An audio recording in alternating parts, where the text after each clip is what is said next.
Mortal Kombat 1. It's a game that came out, wow, was it last year? Wow.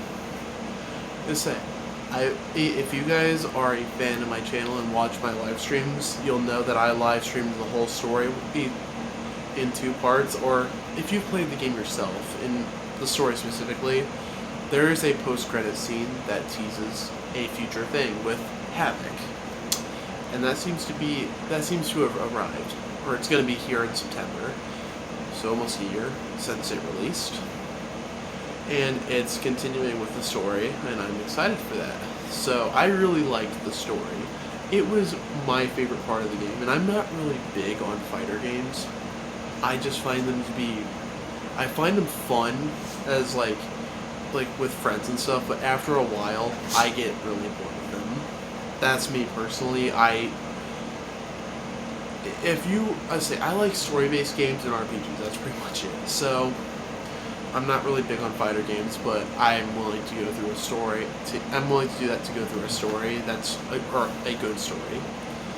And I happen to like the Mortal Kombat games. I think the stories are fun and the characters are fun.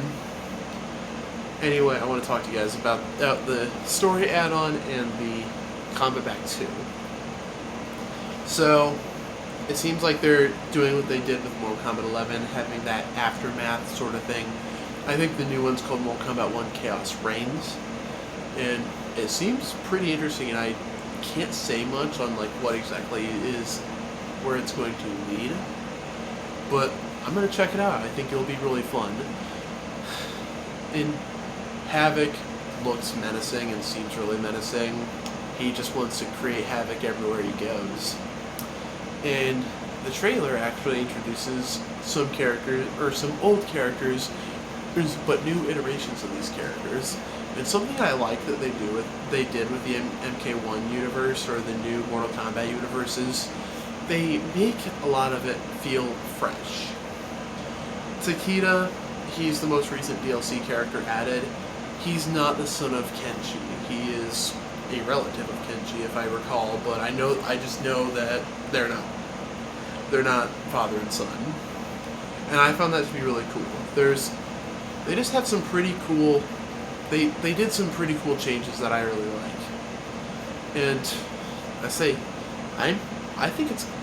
I'm looking forward to it. They bring in Cyrax and Sector and Noob.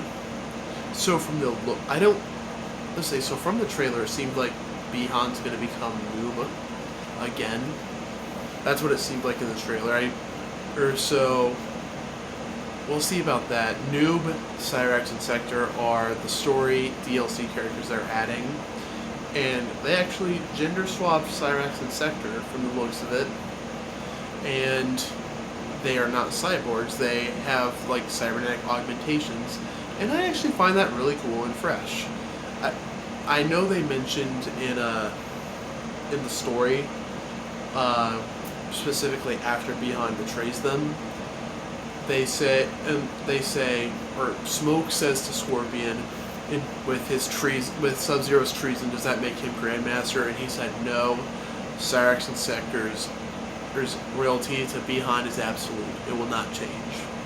So I'm curious to see what's going to happen with that.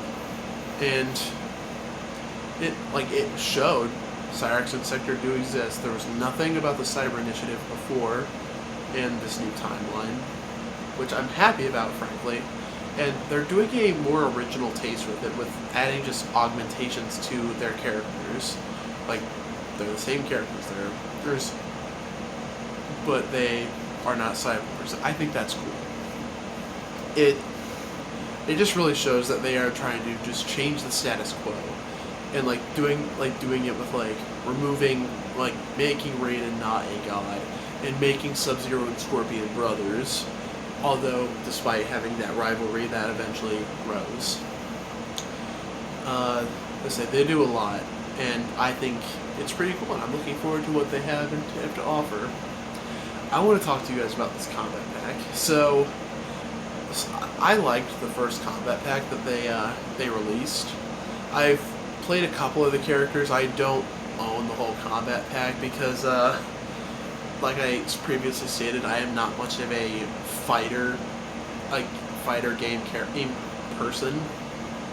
Like, I didn't know how, if it was worth the money to get the characters if I'm not that super into fighting games.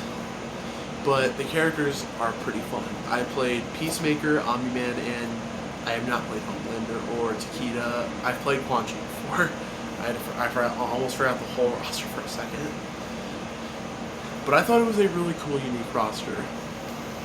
So, Mortal Kombat 1 is doing what they usually do with DLC characters, adding in a horror character. They added in Ghostface. Yeah, the Ghostface. Let's say, if it's the original Ghostface, I don't know. They could be doing like what they did with Dead by Daylight and making their own unique Ghostface. Sorry, my dog wants to play. Oh, nice catch. I don't know if they'll be making a unique Ghostface or just keeping one that already exists, maybe the first one. I don't know. But they're also adding what seemed to be a Terminator character. I'm not big on Terminator, so I can't really say. And then they're adding Conan the Barbarian, so another Arnold Schwarzenegger character, which is pretty cool. So, wow, I think that's a pretty cool roster for Kombat Pack 2. This also includes Cyrax, Sector, and Noob. So, I'm honestly excited to see where it goes. It took forever for this last Kombat Pack to release, so we probably won't be seeing Ghostface till next summer or next early spring, who knows.